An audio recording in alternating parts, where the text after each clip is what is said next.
Hello students, इस video में हम करने वाले हैं चैप्टर सर्कल्स की एक्सरसाइज 12.2 का पार्ट 2, जिसमें हम करेंगे question 6, 7, 8, 9।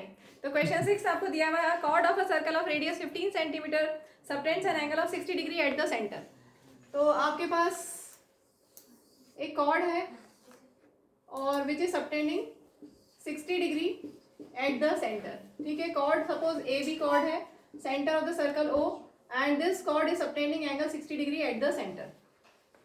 You have to find area of minor and major segment, और आपको ये सब डेटा गिवन है। पाई 3.14 लेना है, √3 1.73 लेना है। तो सबसे पहले हम ये फाइंड करेंगे कि इस ट्राइंगल का एरिया कैसे हम निकालें, क्योंकि एरिया ऑफ सेक्टर क्या होता है, θ/360 πr²।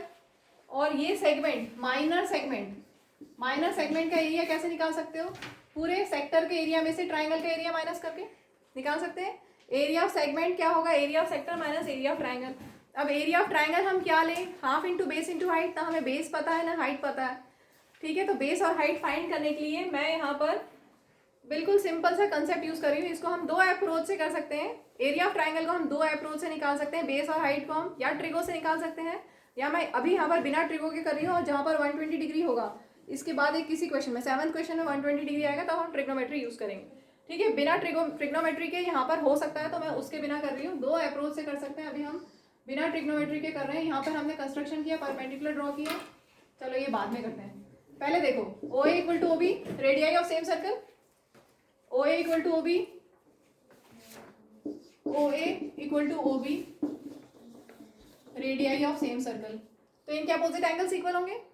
Triangle A O B में ओ ए का अपोजिट एंगल कौन सा होगा, ओ ए का अपोजिट एंगल ये एंगल बी। ठीक है, ओ ए का अपोजिट एंगल बी, और ओ बी का opposite angle, O B side का अपोजिट एंगल क्या होगा, A, angle A. Reason, angles opposite to equal sides are equal. अब दोनों का एक्स ले लें। Let angle A equal to angle B equal to X. तो in triangle A O B by angle sum property, तीनों angles का sum कितना हो, angle A plus angle B plus angle O will be 180 degree. A X B X और angle O कितना है 60 degree given. इसको solve करेंगे, 180 plus 60 side change करेंगे तो -60। ठीक है, 180 माइनस 60 कितना हो गया 60। तो 2x equal to 60, 180 minus 60 is 120. That means 2x equal to 120. So x will be 122 by 120 divided by 2, 60. ठीक है, तो अब हमारे पास ये 60 और ये भी 60. That means triangle OAB is an equilateral triangle. और आपको एरिया ऑफ इक्विलेटरल ट्राइंगल पता है। एरिया ऑफ इक्विलेटरल ट्राइंगल क्या होता है, √3/4a²। A side of the triangle, side कितनी है ट्राइंगल की साइड OA, दैट इज 15। ठीक है, तो ये आ गया एरिया ऑफ ट्राइंगल। अब हम easily area of minor segment find कर सकते हैं। Area of minor segment, area of minor segment will be equal to area of minor sector minus area of triangle. ठीक है, एरिया ऑफ सेक्टर का direct formula θ/360 πr², θ/360 πr², और area of triangle √3/4a²। Theta minor segment ये है, sector का angle कितना है theta 60 degree upon 360 into pi की वैल्यू इन्होंने बोला 3.14 लो, रेडियस है 15, √3 की वैल्यू 1.73, और A side of the triangle 15। Calculation है, बस कीजिए।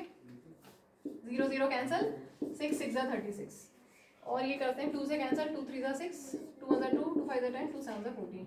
1.57 इंटू 15 का square 225 divided by 3 minus 1.73 upon 4 into 225।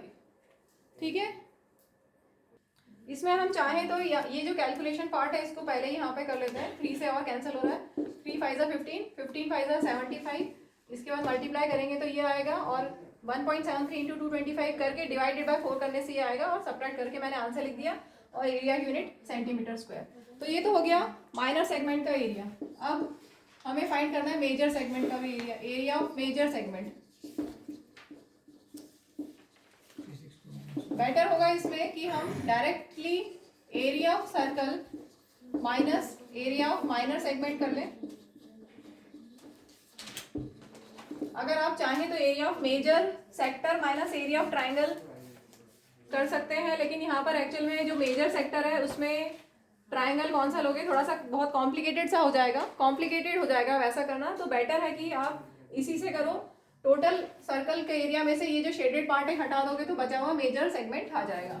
ठीक है, area of circle is pi R square, और एरिया ऑफ माइनर सेगमेंट तो हम निकाल चुके हैं 20.4375। पाई की वैल्यू बोली गई है 3.14, रेडियस का स्क्वायर 15 स्क्वायर माइनस सेम, ठीक है 3.14 इंटू 15 का स्क्वायर 225 माइनस 20.4375। इसको मैंने कैलकुलेशन करके रखा हुआ है 706.5 माइनस 20.4375, और सब्ट्रैक्ट करने से आपको मिलेगा 686.0625 यूनिट सेंटीमीटर स्क्वायर। चलिए नेक्स्ट क्वेश्चन 7th आपको दिया हुआ है a chord of a circle. Chord को थोड़ा सा मैं पास में ले रही हूँ सेंटर के, क्योंकि 120 डिग्री एंगल सबटेंड करना है। ठीक है, a chord of circle, chord suppose A B chord है, सेंटर है O, and this chord is subtending 120 degree at the centre, और सर्कल का रेडियस दिया हुआ है 12 centimetre. Find the area of corresponding minor corresponding segment of the circle. तो ये जो कॉर्ड के लिए जो करस्पॉन्डिंग सेगमेंट है इसका एरिया हमें निकालना है। एरिया ऑफ सेगमेंट वही area of sector minus area of triangle. अब यहाँ पर ट्राइंगल कैसा बनेगा, पहले वाले क्वेश्चन में तो हमने इक्विलेटरल ट्राइंगल प्रूव कर दिया था, लेकिन यहाँ पर तो इक्विलेटरल ट्राइंगल हो नहीं सकता, 120 डिग्री है तो 30-30 आएंगे। तो अभी हम इसको अब यहाँ पर हम ट्रिग्नोमेट्री से करते हैं। यहाँ पर कंस्ट्रक्शन कर दो, परपेंडिकुलर बना लेते हैं। Draw OC perpendicular to AB, draw OC perpendicular to AB। ठीक है, तो अब हमारे पास ध्यान से देखो OA, अच्छा एक थ्योरम और, perpendicular from centre of a circle to a chord bisects a chord, 9th class में पढ़ा हुआ है। Since perpendicular from centre of a circle to a chord bisects the chord, therefore AC equal to BC होगा। ये एक circle है जिसका centre ये, और ये कॉर्ड AB, हमने यहाँ से परपेंडिकुलर ड्रॉ किया OC। ठीक है, और थ्योरम होता है perpendicular from centre of a circle to a chord, ये परपेंडिकुलर ड्रॉ किया, that bisects the chord. Perpendicular from centre of a circle to a chord bisects the chord means AC equal to BC। ठीक है, एक तो ये बात हो गई। अब ध्यान से देखो AOC और BOC ट्राइंगल्स कॉन्ग्रेंट होंगे। अभी मैं वो नहीं कर रही हूँ क्योंकि वो हमारा मेन पार्ट नहीं है, वो करने की जरूरत नहीं है, हम डायरेक्ट यूज करेंगे। कॉन्ग्रेंट क्यों है ये समझ लो। अगर मैं ये वाला AOC ट्राइंगल और BOC ट्राइंगल की बात करूं तो यहाँ पर OA equal to OB, radii of same circle, AC equal to BC ये, और OC कॉमन, तो ये ट्राइंगल्स कॉन्ग्रेंट होंगे। ये ट्राइंगल्स कॉन्ग्रेंट होंगे तो this angle will be equal to this angle. ठीक है, तो हम यहाँ पे थोड़ा सा शॉर्ट में लिख देते हैं, AOC triangle is congruent to triangle BOC by SSS congruence rule, therefore angle AOC it will be equal to angle BOC। कितना होगा, अगर टोटल 120 है तो कितना आ जाएगा, दोनों 120/2 60 डिग्री। ठीक है, तो अब हमारे पास है, अगर हम सिर्फ ये ट्राइंगल ले लें तो यहाँ पर हमारे पास 60 डिग्री है। ध्यान से देखिए, सिर्फ ये वाला पार्ट मैंने ड्रॉ किया वापस से, 60 डिग्री एंगल, 60 डिग्री के opposite side is perpendicular, 90 degree के opposite side is hypotenuse, and remaining side is base. तो हम यहाँ पर साइन थीटा और कॉस थीटा यूज करते हैं। साइन इन ट्राइंगल AOC में, in triangle AOC sine 60 is P/H, AC by OA, और cos 60 will be B/H, base OC upon height OA। ठीक है, sine 60 is √3/2, AC perpendicular, AC हमारे पास है नहीं है AC, और OA हमारे पास है यस 12, ठीक है। तो इससे हमें AC मिल जाएगा, AC will be √3/2 as it is लिख दिया हमने, यहाँ दिख नहीं रहा है मैं ऊपर लिख रही हूँ, √3/2 इक्वल टू AC/12, ठीक है। वापस से नोट डाउन किया है ये, √3/2 इक्वल टू AC/12, ठीक। तो यहाँ से AC कितना आ जाएगा,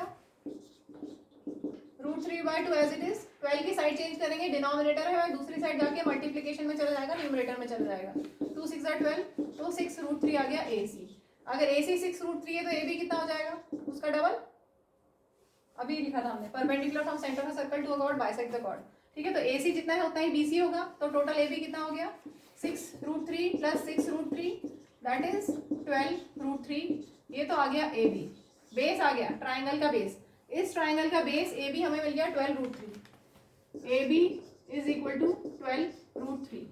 और अब हमें ये कॉस वाला यूज करते हैं, cos 60 is 1/2 is equal to OC upon OA is 12, ठीक है। अब 12 को यहाँ ले जाओ, 12/2 equal to OC, so OC is 6, ठीक है, OC इज 6 सेंटीमीटर, ठीक है। अब हम एरिया ऑफ ट्राइंगल निकाल सकते हैं, half into base into height से, area of triangle AOB will be equal to half into base AB और हाइट OC, ठीक। बेस भी हम कैलकुलेट कर चुके हैं और हाइट भी कैलकुलेट कर चुके हैं।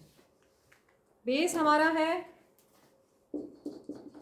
12√3 और हाइट है 6, कैंसिल करते हैं, 6 6 36 और √3, ठीक है। 36√3 आ गया एरिया ऑफ ट्राइंगल। नाउ इसी पे आ जाते हैं सीधे, area of minor segment, area of minor segment will be equal to area of sector minus area of triangle.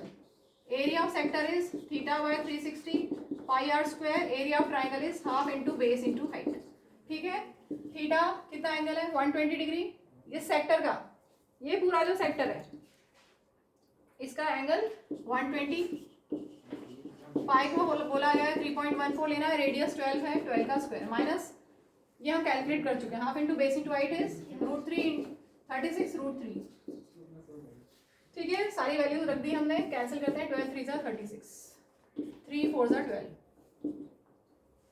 ठीक है, 12 4 48, तो 3.14 इंटू 48 माइनस 36 इंटू 1.73, इनको मैंने कैलकुलेट करके रखा है, 48 इंटू 3.14 आएगा 150.72,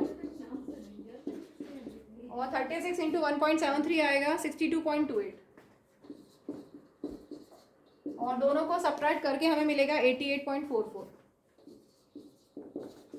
centimetre square. This is our required answer.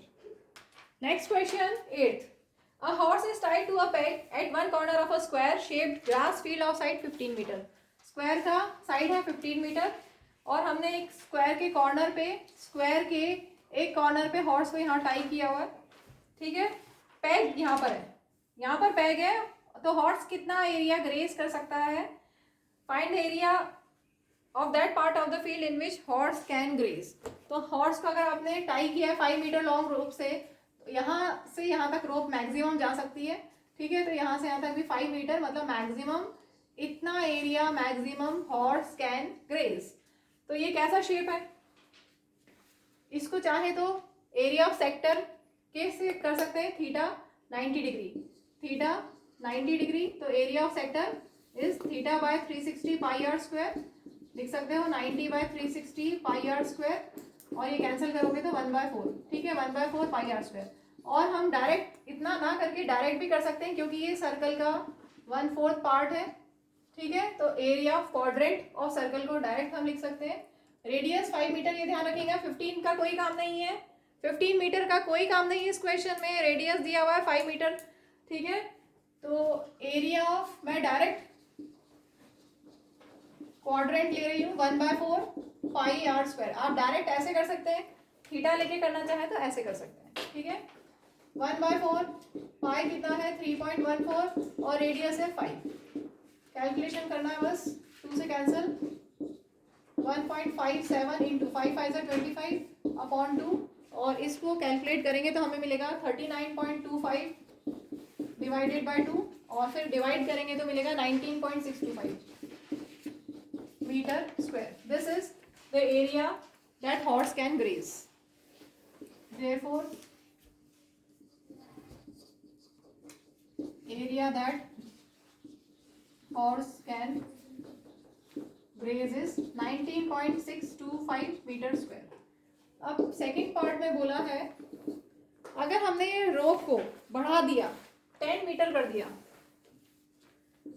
अगर रोप को 10 मीटर कर दिया तो कितना एरिया ग्रेज कर पाएगा? इतना एरिया ग्रेज कर पाएगा. ठीक है, तो हमें वो नहीं फाइंड करना, हमें फाइंड करना increase in the grazing area. Increase in grazing area. तो कैसे निकालेंगे? हमें सिर्फ ये बताना है. कौन सा? सिर्फ कितना एरिया इंक्रीज हो गया, इतना, ये वाला पार्ट बताना है. तो total area of quadrant minus इतना पार्ट करेंगे तो ये आ जाएगा इंक्रीजिंग एरिया. ठीक है, so that increasing area is 1/4 pi. अगर दूसरा हम कैपिटल आर ले लें, capital R 10 metre, pi R square minus 1/4 pi R square. ऐसा हम डायरेक्ट कर सकते हैं. नया area 1/4 pi capital R square होगा, पुराना वाला एरिया था 1/4 पाई आर स्क्वायर. 1/4 कॉमन, पाई कॉमन, बचा क्या? R square minus R square. 1/4 into pi कितना है? 3.14. बड़ा कैपिटल आर है 10 और स्मॉल आर है 5. कैंसिल करते हैं, 2 से कैंसिल किया, 1.57/2 और 10 square is 100. 100 minus 25 that is 75. इनको अगर सॉल्व करेंगे तो आपको मिलेगा 1.57 इंटू 75 करने से मिलेगा, नहीं, हाँ ठीक है, ये आ रहा है 58.875. 58.875 यूनिट होगी metre square. Moving to next question. Question number 9th. A brooch is made with silver wire in the form of a circle with diameter 35 mm. तो आपके पास डायमीटर है 35 mm का. The wire is also, यहाँ से यहाँ तक में wire use किया गया है. वायर यूज किया गया है क्यों? मैं इसलिए बता रही हूँ क्योंकि टोटल लेंथ फाइंड करना हमें. तो जब टोटल लेंथ फाइंड करनी होगी तो उसमें अगर आप यहाँ से स्टार्ट करते हो वायर, तो यहाँ से लेके यहाँ तक पूरा कितना हो गया? 2 पाई आर. लेकिन टोटल लेंथ में साथ में कुछ और भी दिया हुआ है क्वेश्चन में. The wire is also used in making 5 diameters which divide the circle into 10 equal sectors. जो वायर हमारे पास है उससे 5 डायमीटर्स और बनाने हैं, तो 5 डायमीटर और प्लस करेंगे तब टोटल लेंथ आएगी. ठीक है, तो अब देखो ध्यान से, हमने वायर लिया, उससे इतना बनाया सर्कल. ठीक है, इसके बाद हम डायमीटर भी बनाएंगे, 5 डायमीटर्स बनाएंगे. 1 2 3 4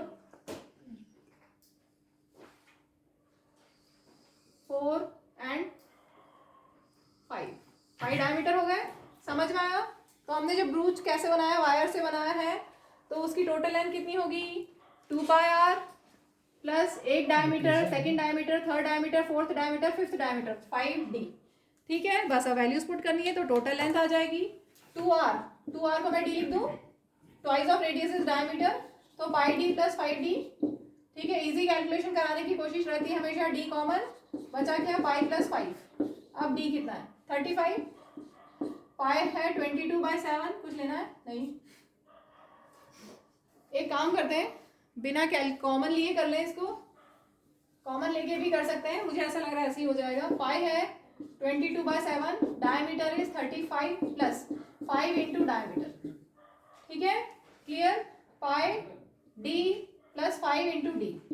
यहाँ पर कैंसिल करते हैं, 7 5 35, मल्टीप्लाई करेंगे 285 mm. यूनिट mm है, तो ये टोटल लेंथ आ गई. क्लियर? अब हमें फाइंड करना है area of each sector. Total length तो आ गई 285 mm. अब एरिया ऑफ ईच सेक्टर, कितने सेक्टर है यहाँ पर? 10 सेक्टर्स हैं, 10 डिविजन्स है ना. कोई भी एक सेक्टर पे फोकस कर देते हैं. एक सेक्टर का हम एरिया निकाल लें, ये पूरा एरिया ऑफ सेक्टर. तो एंगल कितना होगा?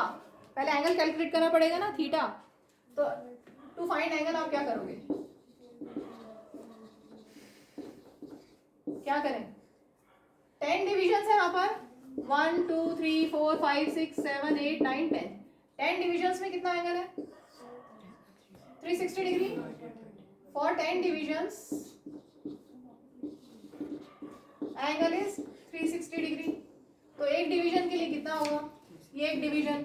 For one division simple unitary method, angle theta will be 360 divided by 10, that is 36 degree. तो थीटा हमारे पास आ गया 36 degree. So area of each sector will be theta by 360 into pi r square. Theta is 36 upon 360 into pi into radius. Radius क्या होगा? Diameter का half. Diameter है 35, 35 का half, 35 का half, ठीक है। Radius will be half of diameter 35/2। बस अब कैलकुलेशन करते हैं। ये 10 से 2 11 22, 7 5 35, 5 2 10। न्यूमरेटर में बचा 11 इंटू 35, डिनोमिनेटर में बचा 2 2 4। इनको मल्टीप्लाई करके आपको मिलेगा 385 और डिवाइडेड बाय 4 डिवीजन करने से मिलेगा 96.25 मिलीमीटर स्क्वायर, क्योंकि एरिया है। So area of each sector is 96.25 mm square.